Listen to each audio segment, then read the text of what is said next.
Good morning, Ichigo, and welcome, ladies and gentlemen, to Bleach episode 29 review. Your host, Griever, as always. Let's get right into this one because there's a little bit to cover here. Not too much. I just really like the fact that, see, here's the thing. There was a lot of scenes, but the beginning part of the episode, like the first 4 or 5 minutes, well, maybe not that long, but the first few minutes of the episode was a recap of scenes we had already seen. It's just a continuation of Uryu versus Buddy from whatever squad, whomever, with the Buddha, necklace. And he beats him. Simple as that. He doesn't kill him. He severs his soul chain, all that kind of idea. It seems pretty weird that Quincy's and Soul Reapers, like Byakuya, kind of makes sense, but the fact of the matter is that, why don't, the Vasto Lordes try that? Why does nobody attempt this stuff on other people? The fact that Uryu, at this stage in the game, can take a ranked Soul Reaper and make him not a Soul Reaper anymore? Really? Why don't people utilize this technique more often? I always found it weird that Byakuya Kuchiki do it. Maybe because he's a substitute, he stole the powers, so it makes more sense. But the fact that you can take a literal Soul Reaper, a true Soul Reaper, not someone like Ichigo, special case, but a regular Soul Reaper and cut them off, that's like taking a Jedi and cutting them off from the Force sort of idea on a whim. No offense, but Uryu is not exactly a captain class. So, at least at this point, for sure. So, the fact that he's able to do that nonchalantly, even to a low-level Soul Reaper, I always found that kind of weird. Anyways, after this, we get Orihime, a little more character development. She's talking to Tatsuki in the sky sort of idea. Hears her voice, that kind of idea. I always like the really deep friendship between Tatsuki and Orihime. Once again, I think that Tatsuki's the better character overall, and I wish we had her more in the series. So that's a thing. She tries to explain the tears in her eyes to Uryu. There's a bit of a funny scene here where, comedic relief sort of idea to kind of set it. And then that's kind of the end of our Orihime Uryu adventure for now. After that, we get something that I just wanted to bring up. It's a bit of a dub issue, I think, is that, I forget his name, it begins with an I, Inuyame or something like that.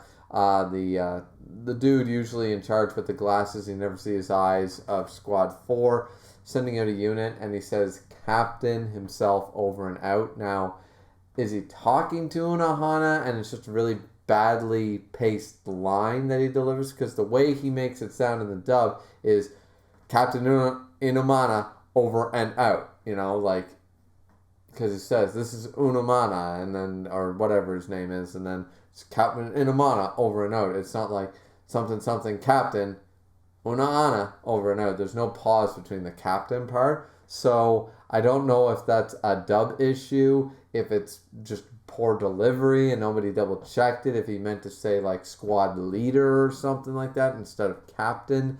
But he's clearly not the captain. He's never been a captain. And yeah, kind of weird. I noticed that and I had to go back and check it, and to me it sounds weird. What did you guys think?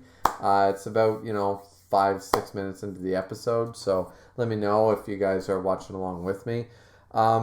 This is where Ichigo and Ganju have met up again, sort of idea, but they're surrounded. Hanachiro shows up. This is where Hanachiro really becomes part of the sort of the cast a little bit here, because he stumbles upon them. They try to take him hostage. They don't care. They explain about what Squad 11 versus Squad 4, what Squad 4 is about, what Squad 11 is about, and we get this silhouette of Zaraki, which is kind of intimidating, honestly. It's a pretty cool shot, and then they basically have to run away due to Chad helping out. Now, Chad looking like a boss, just stepping forward this won't take 5 minutes, only 2, and he walks forward with his arm glowing with blue flame, sort of idea, blue energy. It looks really cool. I'm a fan. Either way, after this, we get Mayuri Kotsuchi, captain of Squad 12, interrogating Ikkaku. Ikkaku's not giving anything, and then Then Zaraki shows up and it's kind of like, no, no, no, no. Hold on, Mayuri. What do you think you're doing to one of mine? This ain't Squad 12. You can't touch my boys. And then Kurosuchi kind of goes away. You know what's interesting? You know what's truly, truly interesting?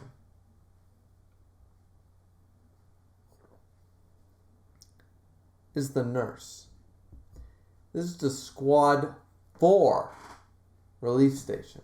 Squad 4. And yeah, they pick on them and blah, blah, blah. But you imagine what would happen if Unohana had shown up? You think, like, Kurosuchi is supposed to be, like, third.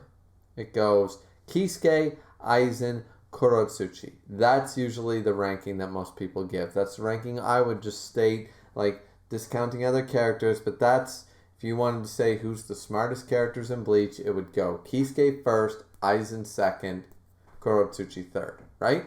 As far as scientists and all that stuff goes, he's the third. So for a guy so goddamn smart, why would he piss off the first Kenpachi? Like, he willingly just pissed off the 11th.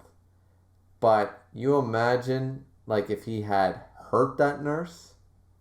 He attacks the wall and she gets frightened, sort of idea. But you imagine what Unohana would do to him?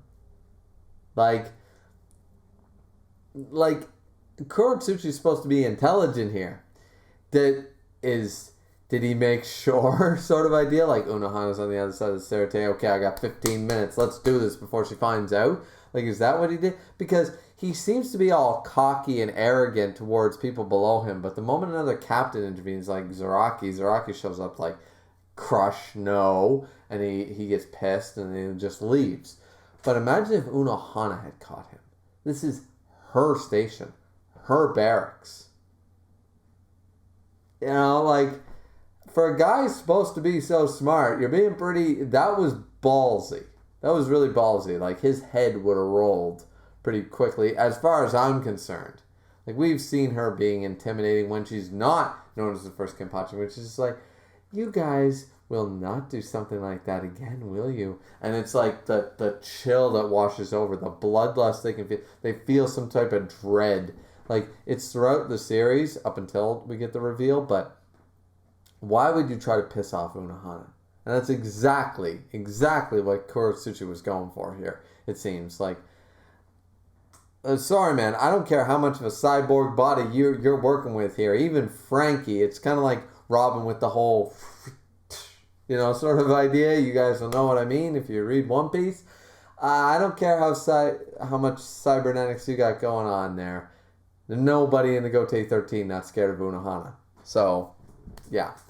Either way, what else is there? After that's pretty much it. Ganjua and Ichigo escape with Hanataro. Hanataro kind of reveals that, like, he'll help them if it's for Rukia, sort of thing. And then Kenpachi's like, all right, I'm gonna go search down Ichigo Kurosaki because Ikaku gave Zaraki all the information that he actually did have that he wouldn't give to Mayuri. So, rather dialogue heavy, a lot of moving parts episode sort of idea, but I really enjoyed it. I thought we were kind of moving along. We're jumping back and forth. Things are intersecting. It's really interesting. We're seeing a lot more different interactions between different captains and that kind of thing. So, either way, hope you guys enjoyed. Like, comment, and subscribe.